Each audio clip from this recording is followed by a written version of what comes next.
from where you live. Welcome to the Friday Night Frenzy alongside Ross Bolin. I'm Rob Hughes, and we begin tonight's show with a big rivalry game at Harrison between his Raiders and the McCutcheon Mavericks. I mean, I wasn't going to say anything Yeah, just right. since you mentioned Sure. it. That's right, Rob. They don't get much bigger than Harrison versus McCutcheon. Both teams picked up nice wins a week ago. The Mavs with a come-from-behind home win against Logansport, while the Raiders picked up a road victory at Marion. Let's head to May Gymnasium. Both teams fired up for this one. To say Trayshawn Hurd was locked in would be an understatement.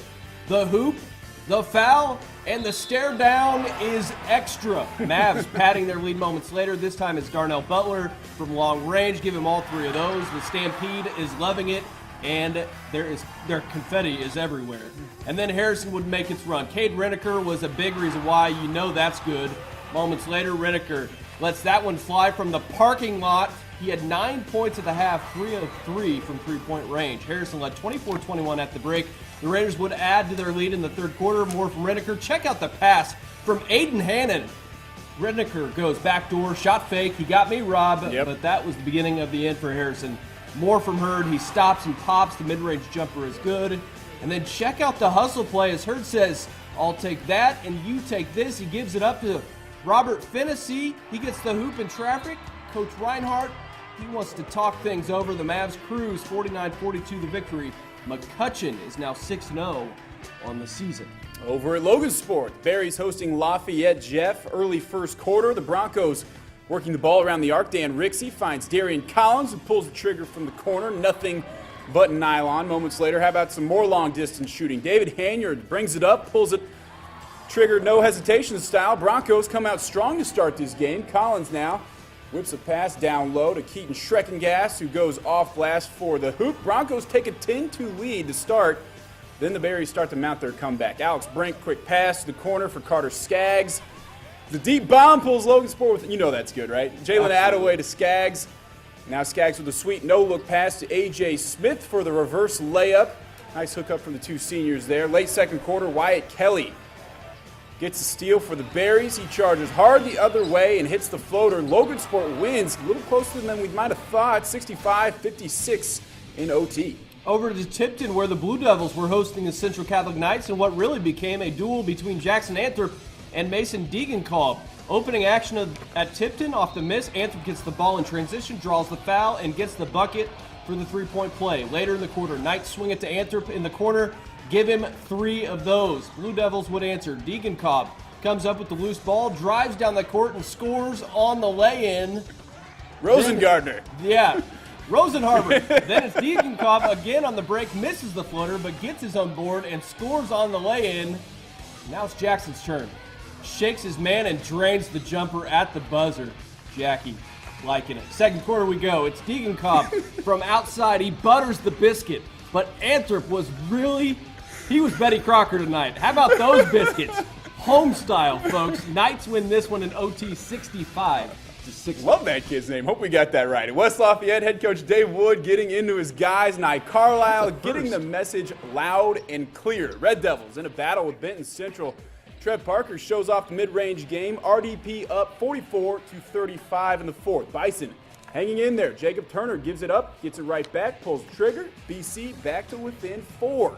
A little later, West Lafayette only up by 2. Carlisle hits Charlie Nyes in the corner. The sophomore with a big 3, 48-43 Red Devils. Now inside a minute to go, Jared Snowball blocked. I see you, Jerry. Henry Fisher chases it down and heads straight to the hoop. The bucket and the foul. BC down by 2 after that inside a minute. They'd foul Snowball, and you know Jerry has those free throws on lock, Ross. 4-point lead with only seconds to go. Bison needing some magic. Carlisle swoops in for the steal, and the game-sealing bucket, except it doesn't go. He's smiling now. Like, how did I just miss that? No worries, though. West Lafayette grinds it out, 51-46, the Should final. have just dunked it. The Falcons hosted the Twin Lakes Indians tonight, and the Indians were bird hunting. They get it started with a big three-pointer from the corner. It's good. But the Falcons answer right back with some nice ball movement down the court. And Zach Lloyd puts up 3 for Frontier. And you know it's good because I already told you. Falcons charging down the court now. Zeb Davis with the ball going hard and sticks his guns out and bulldozes the Frontier defender. He draws the foul. Ball back in now. Zeb Davis again with the rock under heavy pressure. Still puts up 2. It's good. The Indians say enough is enough. Time to start playing, and they do so. They get the ball into the paint. Nice fake to an easy lay-in right there. Frontier trying to put the ball into play, but Chris Goodlow says, I'll take that. Keeps Frontier from taking an open court shot, and Goodlow gets down and dirty, rebounding and putting up and in for 2 more. The Falcons get plucked tonight, losing to the Indians 80-36. Shout out to the Great Dane, nearly put up 30. 5 games down, 8 to go. We showed you how the Mavericks and Berries won on the boys' side. Now it's the ladies' turn. That's right. Several area teams taking part in boys-girls doubleheaders. The Frenzy will be right back.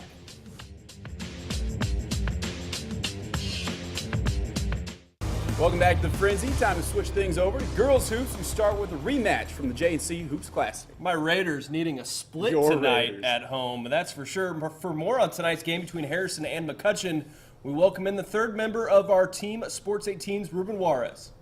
Thanks, guys. These two teams in completely different situations. The Mavericks have only lost 1 time this year, while the Raiders are coming off a 53-point loss against Heritage Christian.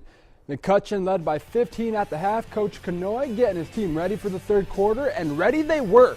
Kirsten Lowry out on the break. No one steps up to stop her. She lets the floater fly, and at the other end, the Raiders work the ball around, and Shaylin Johnson finishes in traffic. Harrison still trailing big. McCutcheon adding on. Becca Spitalniak comes off the screen and knocks down the jumper. The senior showing she's more than a soccer player. Back to the Raiders, another bucket from Johnson as Harrison finds a soft spot in the defense, but way too much from the Lady Mavs in this one. McCutcheon playing buzzer beater to end the third quarter. Sydney Tracer gets it to go right before the horn. The Lady Mavs complete the McCutcheon sweep. They win it 73-57. And over at Logansport, Nakia Penny and the Berries hosting Jeff.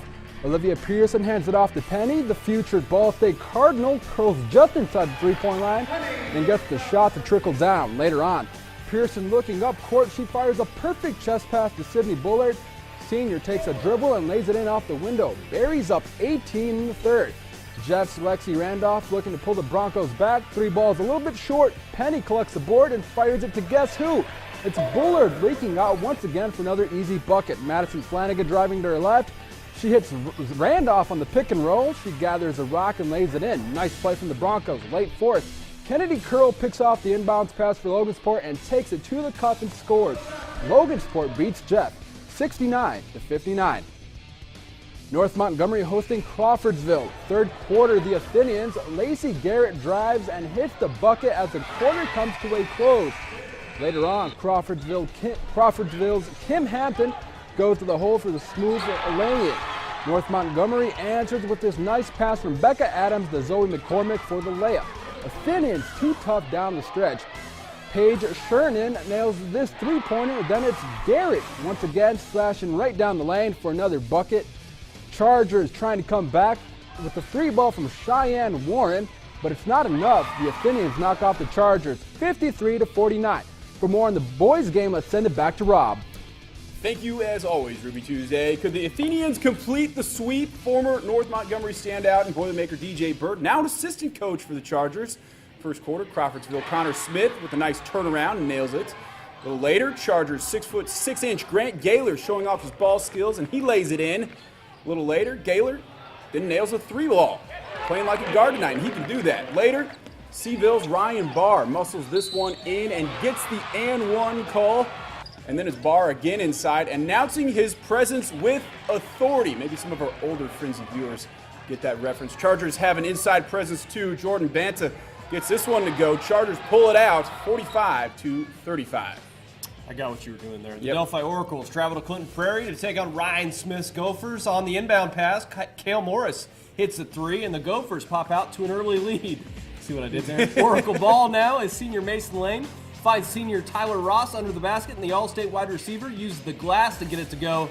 He's got a great last name, Rob. On the other end, Prairie's Jared Stillwell passes it off, gets it back, and buries the triple. The Gophers didn't miss much in this one. After a block, Mason Lane brings it up to find Ross again, and the Oracles start to rally at the end of the first half.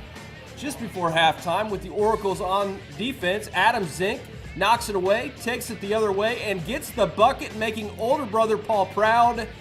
In the end, though, Clinton Prairie edges Delphi in a nail-biter, 67-64 in overtime. If you liked his name, of course you like Rossville, right? Absolutely. Rossville The visiting Fighting Carroll. Bulls. Yeah, something like that. We pick it up at the fourth quarter of a very close game. Brandon Dillon tries for three.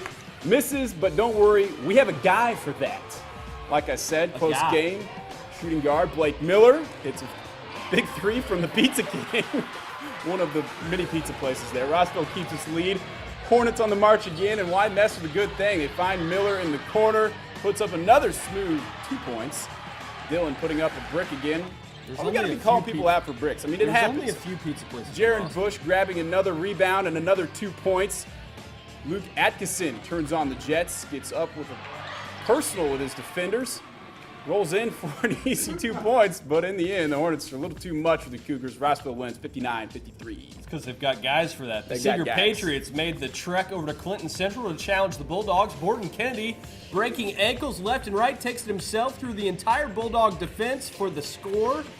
Now we're in transition. Clinton Central's Logan Adams spots up from the corner and nails the three, but the Bulldogs were down big at this point. On the other end, it's a loose ball. It's scooped up by Seeger's Jordan Bailiff, who finds the judge, Trevor Ballas, and he lays it off the glass. Clinton Central trying to get something going late in the game. It's kicked ahead to Keenan Orr, and he glides to the rack, but the Bulldogs still trailed by nearly 30 at this point.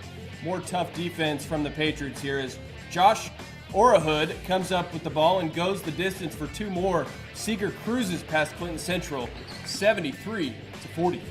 Frankfort Hot Dogs on the road in North Central, the second-ranked team in Class 4A, so that's not going to be easy. Panthers offense rolling. Antonio Singleton with the jumper, helping to extend their first quarter lead. Frankfort trying to rally. Jared Smith finds Quentin Frazier, who takes it straight to the rack, almost gets landed on, but finishes anyways. A little later, it's the same duo, but this time it's Frazier hitting Smith. Smith finishes through the contact Nice and cut. won, but it's the Panthers that cruise 76-36. It's that time of the night. Coming up after the break, we'll catch up with Logan Sport head coach Pat Skaggs. The Berries picked up the 65-56 overtime win. Coach is in the house, and you can hear from him next. The Frenzy will be right back.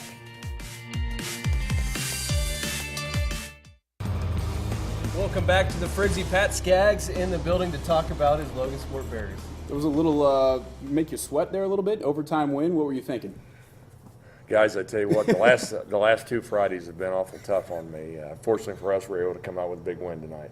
Since you brought it up, let's go back to last Friday. Were you worried about how your team would respond tonight because you didn't play last Saturday?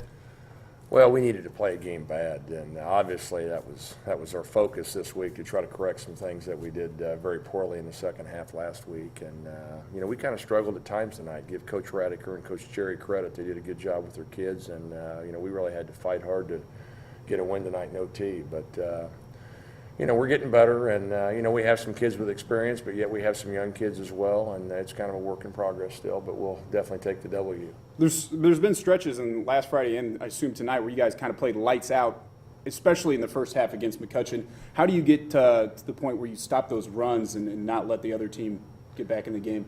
Well, really, that's actually on both ends of the floor. We still have to become a lot better defensive team and rebounding team, and yet I think on offense we have to play a lot smarter and understand the situation. And if a team gets on a run, we need to come down and play a little more ball control offense and play smarter.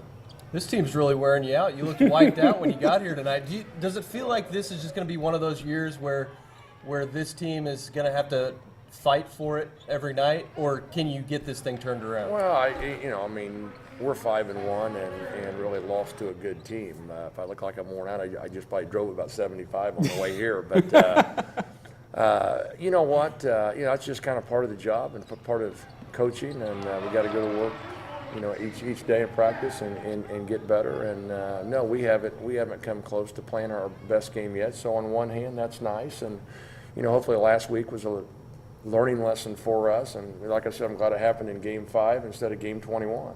And we hope I know Rob and I talked about this. We hope there's a McCutcheon-Logansport rematch. I want to see in that the again. I sectionals. looked it up to see if you guys played again in the regular season, and that's not the case. So we're hoping, fingers crossed for that for sure. Yeah, we'll keep our fingers crossed as well, but there's a lot of basketball between now and then. Coach, congratulations on the win Appreciate tonight. it. Best of luck Thank the you, rest of the guys. I season. sure appreciate it. That just about wraps up tonight's show. For the more frenzy-related features, the bonus highlights, the deal. Go to our website, WLFI.com. Have a great weekend.